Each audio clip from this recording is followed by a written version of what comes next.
Good day. My name is Maria Petrova, and today I want to talk to you about paradoxes. Recently, in our beautiful field of manicure, there has been a trend toward thinness, elegance, and naturalness. And suddenly, nail artists started wanting to master the art of working thinly. Material manufacturers used logic and created low viscosity products that are very strong even in a thin layer. After all, demand creates supply, and the confiture gels from BSG are direct proof of that. Liquid, low-viscosity gels are flexible in a thin layer and incredibly strong for leveling, which greatly reduces the likelihood of lifting near the cuticle area, even on thin nails. At the same time, a rigid leveling layer is exactly what you need for strong, durable, and thin work.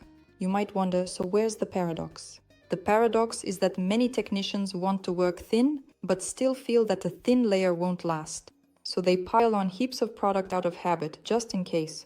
Let me show you. Here is the rigidity of the confiture gel in a 1 mm layer, and here it is in a 2 mm layer. Do you see the difference? I don't see it either. So what conclusion can we draw from this?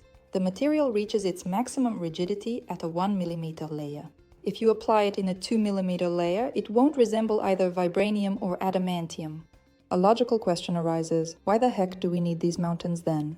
But the demands kept evolving. It became inconvenient to shape the length with a gel that was too runny. A fair complaint. We need a gel with higher viscosity for easier shaping of the free edge, while the low viscosity one remains for leveling.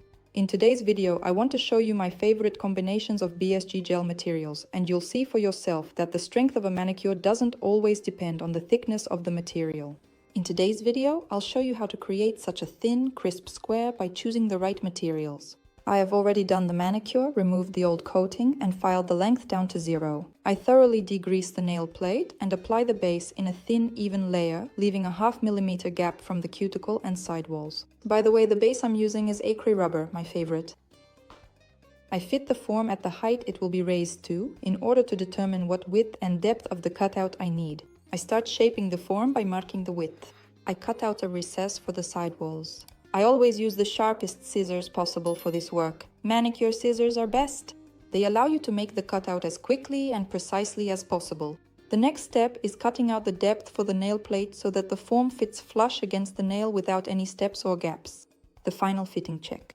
If there are no holes or gaps anywhere, you can start applying the form. I peel the form off the paper backing, glue all the lower tabs symmetrically, gluing just 1 or 2 mm so as not to pinch the free edge too much. My form will be straight. I place the form, making sure that the center line on the form matches the center line of my finger.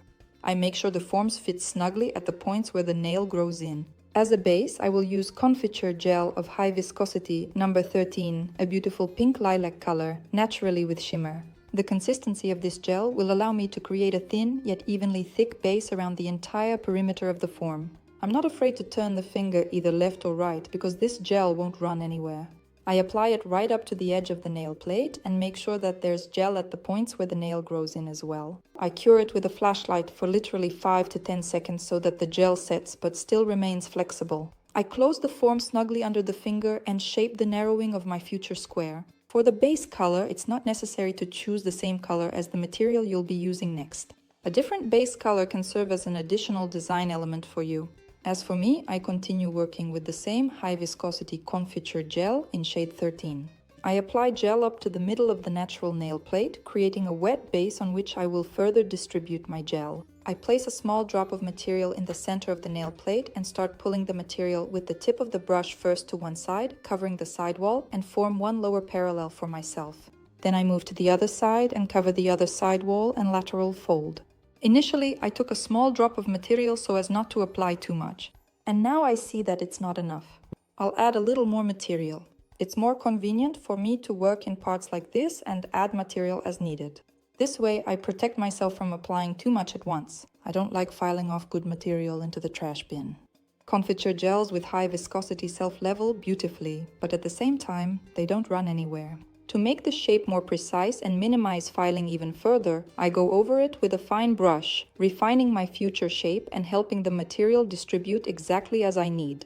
The more precisely I work with the brush, the less material I'll use and the less filing I'll have to do. The high viscosity consistency of confiture gels allows me to create a small ridge on the free edge to control the thickness of the tip. I love working with viscous gels because they don't run anywhere and let me make the shape as crisp as possible. I degrease and start removing the form. First, I detach the upper tabs, then I pinch the form in the middle at the free edge and pull it down from the free edge. It's not recommended to pull the form under the nail closer to the finger because you could break even the strongest base that way. Now let's move on to filing. The first step is always to file the edges. This way, we determine the length and can immediately see the thickness of our free edge. The next step is the sides, which define the width of our square. And the final step is filing the lower parallels. The file must always be perpendicular to the wall, otherwise your lower parallel risks soaring into the clouds. File one side, then move on to the other. At the end, it's very important to make sure that the height of the lower parallels is at the same level. Here, I laid everything out quite evenly, so I don't really need any surface filing. The material is distributed evenly from the natural apex to the free edge. There is the same thickness of material at the tip as there is on the side walls. At this stage, it's very important to make sure that your tip arch isn't twisted in any direction.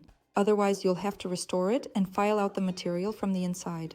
For the design, I chose, of course, my favorite stamping. This spring, I just can't get enough of animal prints in unconventional colors. I transfer the design onto the nail and press it down well with my fingers, especially in the cuticle area. This is necessary so that the design is as close to the cuticle as possible. And besides, any excess polish will get in the way when I start working with the gel. At this stage, I really wanted to cover the nail with a clear gel. It just looks so delicate.